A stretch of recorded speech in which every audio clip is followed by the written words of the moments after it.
आलसी गधे की कहानी। एक गांव में नमक का व्यापारी रहता था। उसके पास एक गधा था। व्यापारी रोज अपने गोदाम से दुकान तक नमक ले जाने के लिए गधे का इस्तेमाल किया करता था। वह नमक को बोरी में भरकर गधे की पीठ पर लाद देता और उसके साथ साथ चलता हुआ दुकान तक आता था। व्यापारी का गधा आलसी प्रवृत्ति का था। काम से बचने के लिए वह नित नए उपाय सोचता रहता था। गोदाम से दुकान तक के रास्ते में एक नदी पड़ती थी, जिस पर एक छोटा पुल बना हुआ है। एक दिन नदी पर बने पुल पर चलते समय अचानक गधे का पैर फिसला और वह नदी में जा गिरा। नदी के पानी से नमक की बोरी भीग गई।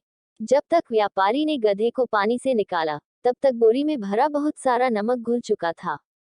गधा जब चलने लगा, तो उसे बोरी का भार बहुत कम महसूस हुआ और वह खुश हो गया।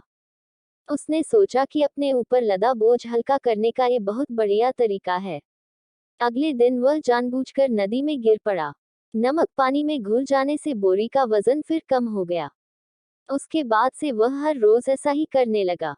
रोज रोज गधे की ये हरकत देखकर व्यापारी उसकी चालाकी समझ गया।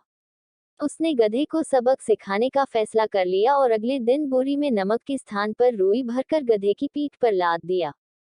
रुई हल्की थी। इसके बाद भी आलसी गधे ने सोचा कि क्यों न रोज की तरह नदी के पानी में गिरकर इस वजन को और कम कर लिया जाए।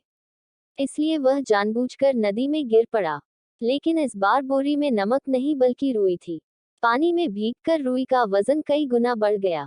गधा जब उठकर चलने को हुआ, तो इतने भारी बोझ से उसका बुरा हाल हो गया।